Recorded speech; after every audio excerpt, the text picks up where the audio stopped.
You always dreamed of living in a place like this, but sometimes the land can be challenging. That's where the expertise of a John Deere dealer comes in. Together, we'll find the best solution so you'll know you've spent wisely to get the most out of your property. Because we know you love your land, every last bit of it. Congressman Scott, welcome. Thank you. Glad to be here. So tell us, first of all, what led you to run for the United States Congress?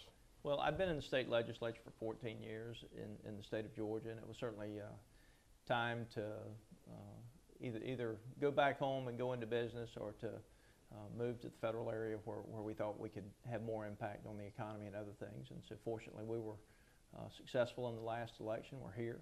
I was predominantly successful in that election because of the economy, the issues with national debt, access to capital, and the other things that are going on.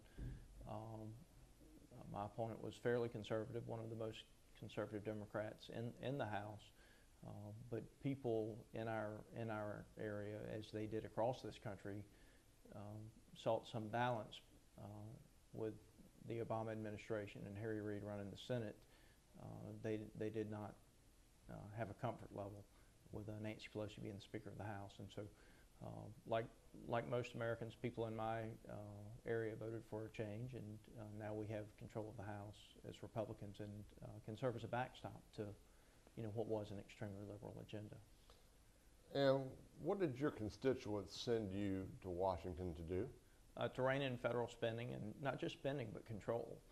If you look at what's going on with the federal agencies, they are continuing to expand their control, whether it's the EPA or the banking rules and regulations. Certainly one of the things that's impacting farmers the most that I talk with is access to capital right now. And as the federal agencies they got a lot of money and gave it to the big banks, but let's be honest, for those of us in the ag belts across the world, I mean, we bank at a community bank. And if they shut down a third of those, which seems to be their agenda, then we will have less competition in the banking industry that we have always gone to in the rural areas of the state. So I'm a big supporter of the community bank, and think that that's good for agriculture, quite honestly, because those are the ones that are willing to make the loans to the farmer. You were elected president of the freshman class, yes, freshman Republican class. What are the perks and responsibilities of that job? Well, there are 87 of us, and I'll tell you the perk is getting to know your other class members sooner, faster, better.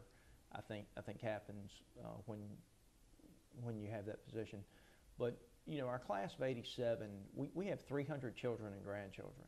Wow. And the thing I will tell you that identifies our 87 freshman Republicans is the fact that we have so many children and grandchildren that have to live under any of the rules and laws that we pass, and anything that we do right or wrong in the budget is certainly going to affect their economic opportunities as an American. So I'll tell you the 87 freshman Republicans, our goal is to protect people's personal freedoms, their individual liberties, and economic opportunities.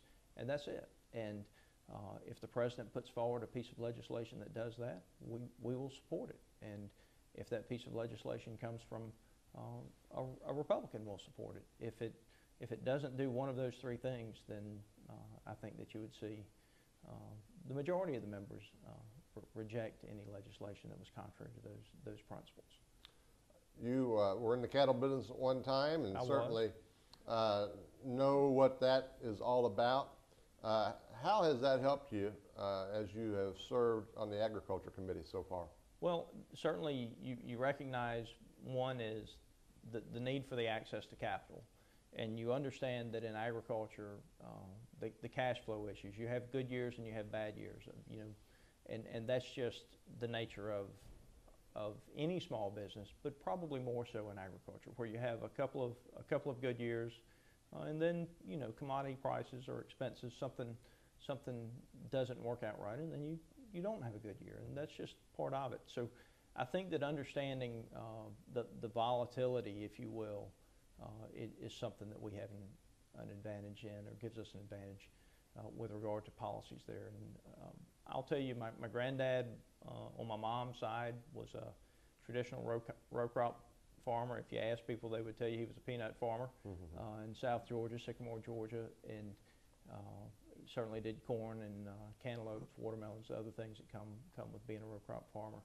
And yeah, I'll always remember when I was a kid, him talking about the value of the safety net, the insurance program for the farmers with the federal government. And that was really the only federal program that he thought we should have, was the crop insurance. Was the crop insurance program, which guaranteed the person that was putting up that much money in putting the crop in the ground and trying to grow the crop the right way, the ability to at least be repaid the expenses if something happened that was beyond their control. And so I think that you'll certainly see a tremendous amount of support, I think, from this Congress for that. I know there are talks about where cuts may be in other areas, but the safety net, I think, is one of the primary things that we have to get right. And with commodity prices moving as much as they have and input costs moving as much as they have, that's something that we're going to have to spend some time on. And I know that Chairman Lucas will, under his leadership, will get it right. Away from the office, what do you like to do? Tell us something about yourself that not in the bio. If I could only do one thing, I guess it'd be turkey hunting. And I've got a great wife, Vivian. I have a 11-year-old son, Wells, and so I love to spend the time still in the woods, on the farm, and while we're not in production agriculture or have the cows anymore, I love the time in the woods or on the farm and still spend a little time on the tractor. But love to hunt, love to fish, and those are the two. I predominantly bow hunt at this stage of my life, I guess, but the hunting and the fishing, the outdoor stuff, any of it's good with me. But certainly love to have a firearm in my hands, and whether it's skeet or just shooting at a tin can with your 11-year-old kid. Those are the type of things that I did when I was coming along, and those are the types of things I intend to protect for Americans. Georgia 8th District Congressman Austin Scott, Representative Scott, thank you so much for taking the time. Thank you. We'll be there for you.